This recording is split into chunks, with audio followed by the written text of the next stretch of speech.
খেলার 5 মিনিটের মধ্যেই এসকেএম স্পোর্টস ফাউন্ডেশন প্রথম কর্নার পায়, দ্বিতীয় কর্নার হচ্ছে মোহনবাগান করে।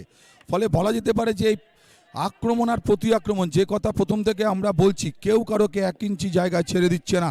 এটা কিন্তু বলা যেতে পারে যে এই মুহূর্তে বাংলার ফুটবল এবং ভারতীয় ফুটবলে খেলার স্পিড অনেকটা বেড়েছে এবং খুব ভালো লক্ষণ আগামী দিনের জন্য।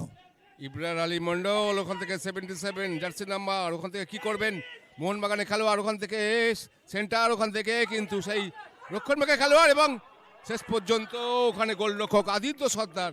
আদিত্যর কিন্তু বলের ওপর চোখ ছিল এবং ছিপছিপে চেহারার আদিত্য ওখান থেকে সতীর্থ খেলোয়াড়কে দিয়ে দিয়েছেন 7 নম্বর খেলোয়াড়, ওখান থেকে জয়ন্ত টুডু। জয়ন্ত মাঝমাঠ অঞ্চলে ভাসিয়ে দিয়েছেন, মোহনবাগানের স্টপার ওখান থেকে হেড করেছেন, ওখানে মোহনবাগানের সেই রক্ষণভাগের খেলোয়াড়। দেখা যাক শেষ পর্যন্ত গোলরক্ষক এগিয়ে এসে নন্দন রায় আজকে অনেকখানি অগ্রণী ভূমিকা নিচ্ছেন, একজন goalkeeper, the last man of the defence.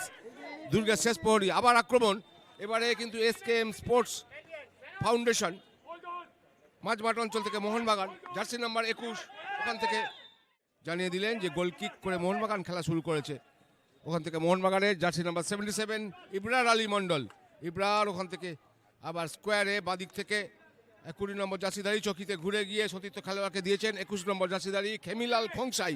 খংসাই ওখান থেকে বল স্ন্যাচ করে নিয়েছেন, ওখান থেকে এসকেএম স্পোর্টস ফাউন্ডেশনের কাছ থেকে আবার এবার মোহনবাগান মাঝমাঠ অতিক্রম করে jersey number 19 Manu Rajbanshi back pass করে দিয়েছেন সতীর্থ খেলোয়াড়কে।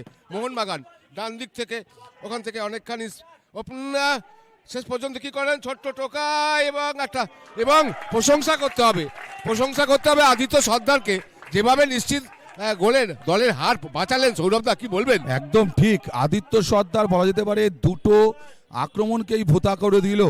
তার যে ক্ষিপ্রতা, দ্রুততার সাথে সে যেইভাবে বলের কাছে পৌঁছে যাচ্ছে, তাতে এসকেএম স্পোর্টস ফাউন্ডেশনের ডিফেন্সে একটা নির্ভরতা দিতে পারছে সে।